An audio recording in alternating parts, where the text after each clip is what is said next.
hari ini aku mau membahas mengenai aku yang positif corona. Nah, kemarin aku sempat positif corona itu waktu aku datang ke Indonesia, bapak meninggal. Nah, aku sendiri jadi twins dan apanya itu tinggal di Korea karena nggak boleh juga karena masalah corona juga.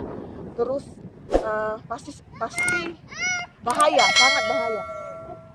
Aduh Tuhanku.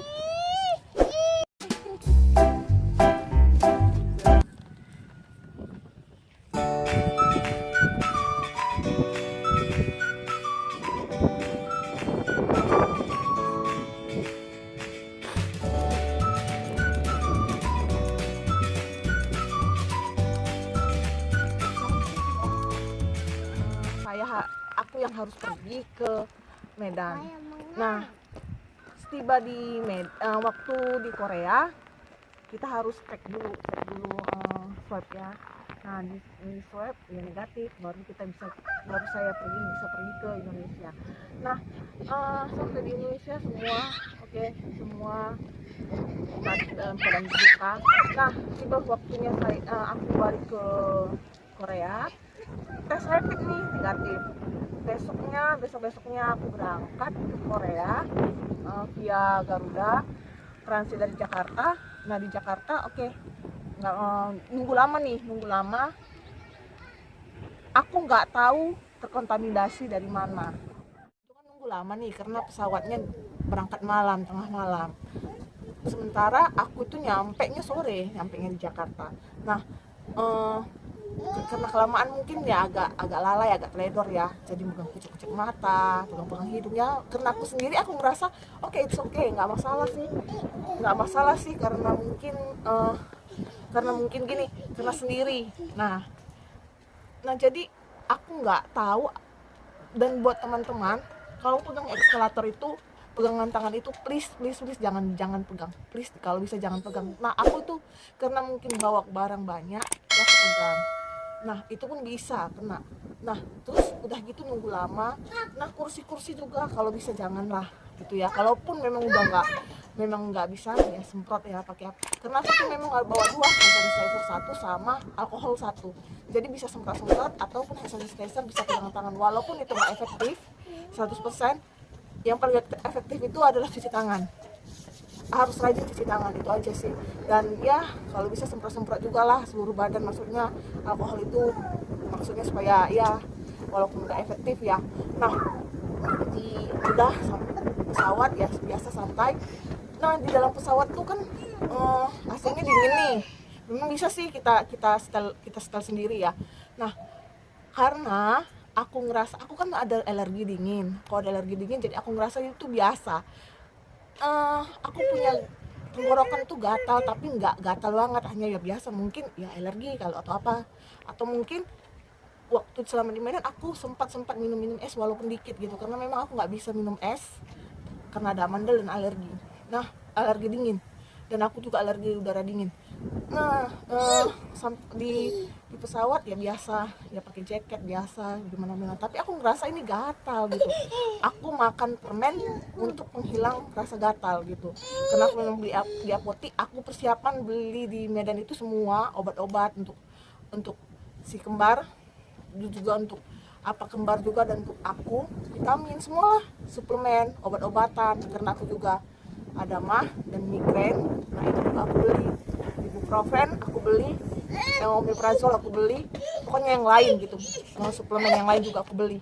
Nah, tiba di bandara Korea aku ngerasa aku biasa sih, karena aku ngerasa udah negatif nih, ya santai aja karena nggak ada gejala apapun. Nah, dicek nih di bagian imigrasi, kita dicek temperatur suhu badan 37,3, ulang lagi 37,5, tes lagi 37, pokoknya masih tetap 37 ke atas. Sampai di situ kita disisihkan ya, maksudnya dipisahkan. Yang suhunya 36 bisa lanjut keluar dari bandara. Nah, aku masih, dan kita ada 3 orang atau 4 orang aku lupa, yang 37 ke atas. dibawa ke rumah sakit bandara, langsung di swab. Nah tiba di swab, kita nunggu lama nih karena 6 jam, pagi nyampe nya pagi. Nah jam 10 di swab, hasilnya jam 6. Nah apa twins itu nunggu masih di bandara, tapi kita nggak bisa ketemu karena aku tuh masih dalam keadaan tanda tanya nih, positif atau enggak. Jadi nggak boleh ketemu dulu. Barang-barang yang dari Medan itu aku bawa. Nah di rumah sakit bandara swab, sorenya baru hasil. Nah teman-teman yang lain yang satu pesawat dengan aku itu boleh pulang, aku sendiri langsung.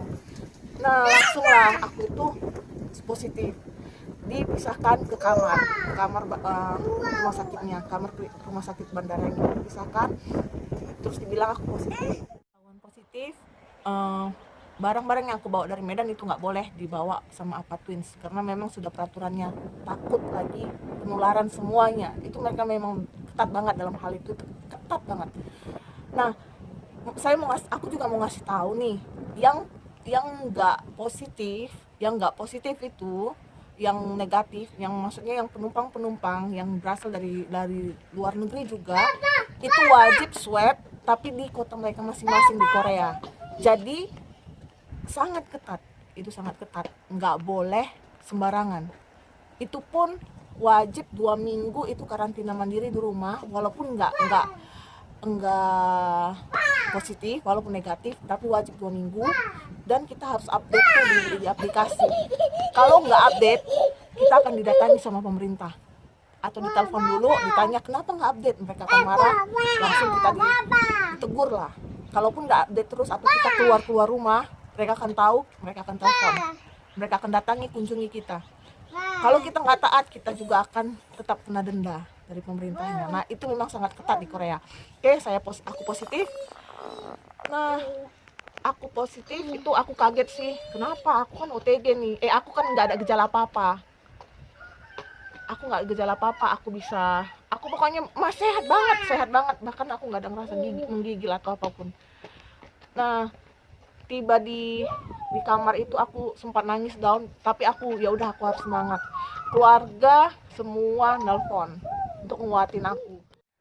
Biasanya aku pindah nih ke karantina di dekat yang disediakan pemerintah untuk kita yang positif OTG itu di kota masing-masing, tapi Dangjin nggak ada karantinanya, tempat karantinanya jadi dekat Dangjin. Oke. Tiba di situ aku harus 14 hari aku harus di karantina. Nah sampai di situ aku dibawa, mereka memang benar-benar pakai APD lengkap banget. Nah dibawa, dicek semua, kita dikasih semua. Oke, OTG aku komplain nih, aku kan OTG, aku kan nggak ada gejala apapun. Ya banyak banget katanya, mereka menjawab banyak banget yang OTG seperti kamu. Oke, kita dalam ruangan. Nah pasti down banget, nangis, pasti kaget semuanya seperti nggak ada harapan atau bagaimana, semua. Tapi keluarga di Medan itu support banget, dan mereka juga pasti karantina karena mereka juga bingung kenapa aku bisa positif. Nah mereka juga karantina mandiri, memang nggak ada gejala. Nah aku juga nggak ada gejala. Sampai di kamar itu aku dikasih support yang pasti, jangan pernah langsung aduh gimana ya, langsung khawatir atau apa, itu membuat lemah imun kita. Besoknya aku dihubungi pihak KBRI, dan syukurnya pihak KBRI itu benar-benar ramah. Mereka bilang apa yang butuh atau konseling atau apapun silahkan hubungi kami. Nah di situ aku merasa lega banget. Oke. Aku minta nih minuman jahe sama KBRI sama vitamin yang lain, tapi pihak karantina nggak memberikan. Nah di situ oke, nggak masalah, karena mereka bilang sistem imun yang dari dalam diri kita yang melawan itu virus. Tapi karena aku bawa vitamin dan obat-obat yang dari Medan, itu yang aku makan.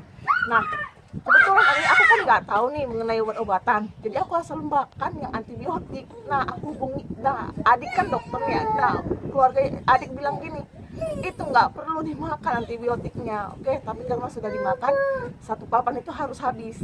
Oke, satu papan itu harus habis. Aku makan paracetamol, terus aku makan juga vitamin, dan aku juga vitamin C. Itu nggak boleh tahu pihak karantina. Kalau mereka tahu, mereka bisa tegur, maksudnya kalau bisa jangan, karena sistem yang dalam imun kita yang melawan. Oke. Nah, jadi hari pertama, hari kedua pokoknya nggak ada masalah apa. Hari keempat aku ngerasa penciumanku hilang. Terus hari kedua nih aku cek ronsen, ternyata mereka bilang aku punya radang paru-paru. Aku hopeless banget, aku nangis, aku takut, pasti takut, karena apalagi yang kaum awam nggak ngerti apa-apa. Dan terus penciumanku hilang, benar-benar penciuman hilang, aku nggak bisa cium, bahkan bau sabun aku nggak tercium sama sekali. Aku benar-benar, tapi sama keluarga aku nggak kasih tahu, karena aku takut juga mereka khawatir, apalagi sama mama ya, mereka pasti khawatir. Tapi aku langsung dalam hati, aku harus kuat, aku harus sehat, harus ketemu sama twins, dan apanya. Oke, tapi aku kasih tahu sama papa twins, aku juga punya radang paru-paru, dia juga kuatkan aku.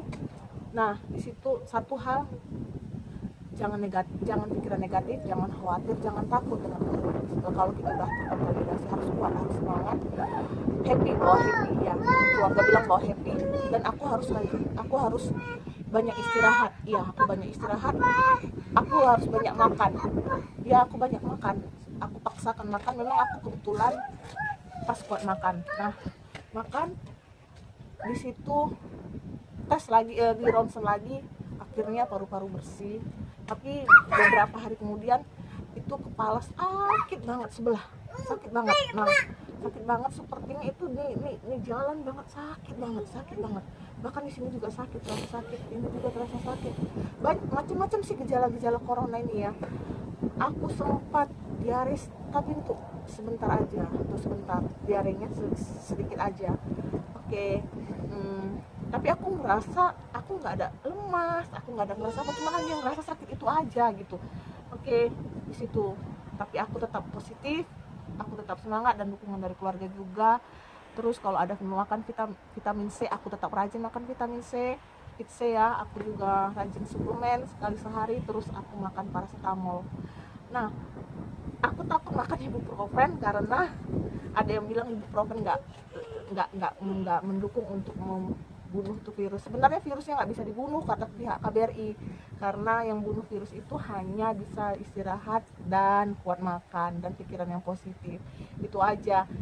Nah, bagi teman-teman, bagi kita saudara-saudara yang ada yang nonton YouTube saya ini, yang nonton ini channel saya, kalau kita udah positif, please jangan langsung takut.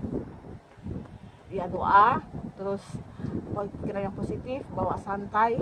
Memang pasti takut, tapi bawa santai, dan dukungan dari keluarga juga wajib. Terus olahraga sedikit-sedikit, tapi memang kebetulan kita nggak dibolehkan keluar ruangan, keluar kamar. Jadi aku tuh ya olahraga dikit-dikit, ya dapat sedikit-sedikit matahari sedikit-sedikit aja pun nggak apa-apa sih. Sebenarnya nggak kena matahari juga nggak masalah. Yang penting pikiran positif, banyak tidur, istirahat sih yang penting, istirahat. Terus udah gitu aku banyak makan dan banyak minum air putih, itu wajib. Apalagi kita yang ada paru-paru itu kan flat tuh, minum aja air putih banyak. Oke, minum air putih. Nah, 14 hari aku sembuh, dan pemulihan itu memang masih lemas, itu aja. Tapi yang pasti buat teman-teman yang di luar sana, please jaga kesehatan, jaga jarak, pakai masker wajib, cuci tangan, dan kalau bisa jangan keluar dulu dari keramaian. Itu aja. Pokoknya kalaupun di keramaian ya jagalah di mana. Tapi kalaupun sudah terkena positif, jangan langsung down, harus kuat, harus semangat. Oke, biaya karantinanya itu kena 16 juta rupiah kalau dirupiahkan. Wah, kaget pasti, karena itu biaya sendiri. Pasti kaget. Hanya seperti 14 hari loh, bayangkan 14 hari 16 juta. Wah, kaget. Itu yang membuat kita jadi pelajaran. Wah, ternyata untuk sehat itu mahal. Dari pesan aku, yang penting bawa happy pas lagi positif. Banyak nih yang meninggal, banyak yang meninggal karena sistem imun lemah atau memang bawaan penyakit ya. Tapi hati-hati, itu aja. Oke. Nah, sampai sini dulu ya. Nah, buat teman-teman yang lain yang mau ngikuti perjalanan kita di Korea, pengalaman kita di Korea, dan meliput-meliput yang lain lah mengenai Korea, mengenai keadaan di sini bersama Twins, saksikan lagi channel yang berikutnya ya. Bye bye. Bye bye.